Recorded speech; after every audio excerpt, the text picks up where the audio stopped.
Welcome to Unit 3 Chemistry, Lesson 1, Chemical Bonding, Mastery Session. Chemical bonding. The properties of any substance depend on the arrangement and types of atoms that are bonded together. So when you think about a substance like H2O, H2O is formed by two hydrogen molecules and one oxygen molecule.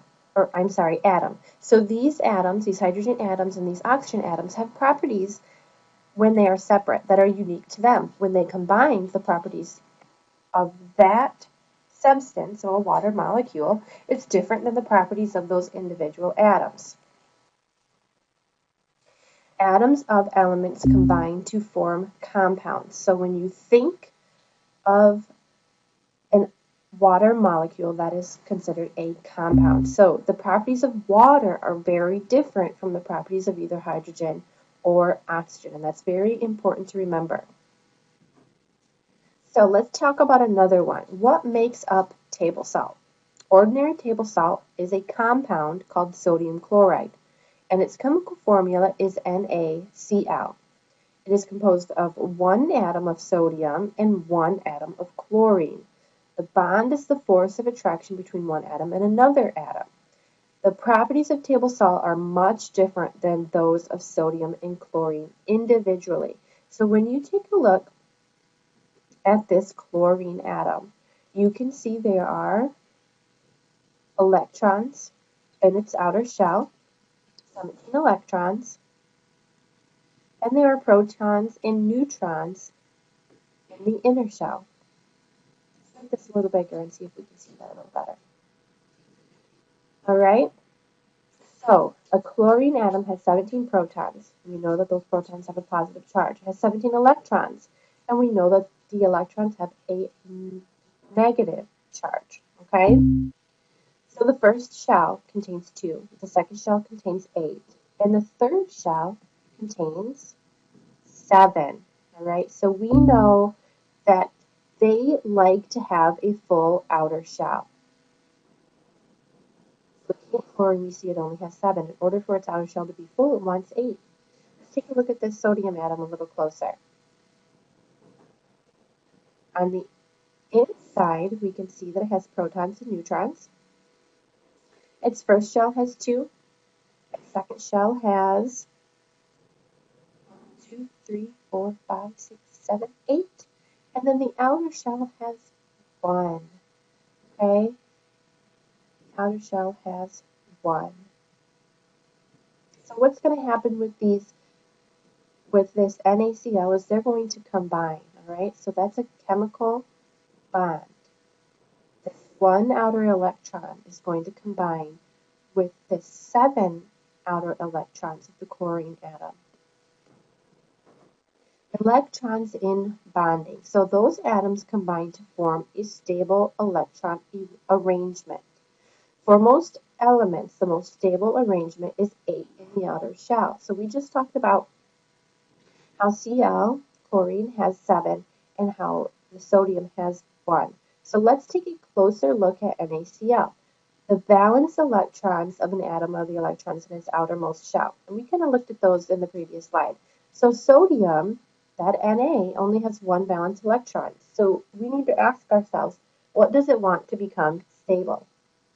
Chlorine has 7 valence electrons. And what does it want to become stable? When these two atoms are near each other, sodium will lose 1 electron in its outermost shell to chlorine, filling its outermost shell, making it go from 7 to 8. When an atom with 1 valence electron combines with an atom with 7 valence electrons, the atom with 1 gives up its valence electron to the atom with 7, making its outermost shell of both atoms full. Now they both have 8. About that second shell of sodium has 8 to begin with. Ionic bonds and ionic compounds. When an atom gains or loses 1 or more electrons, an ion is formed. An ion has a charge.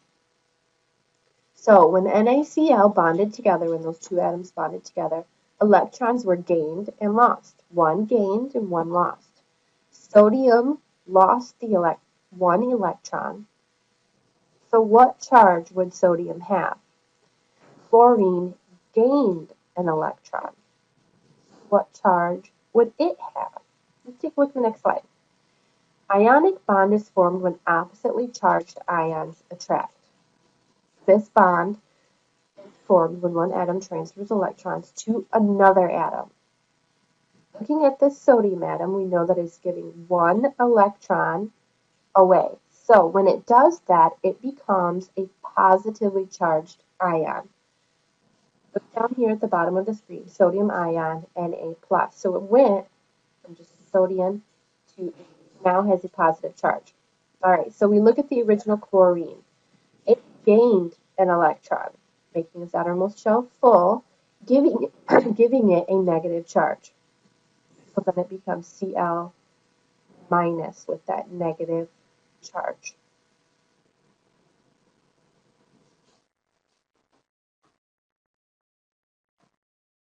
The resulting product is called an ionic compound. The picture is giving you a complete picture of what NaCl looks like after it has combined. It shows you the positive charge of the sodium and it shows you the negative charge of the chlorine, and they are both considered ions, so it is an ionic compound.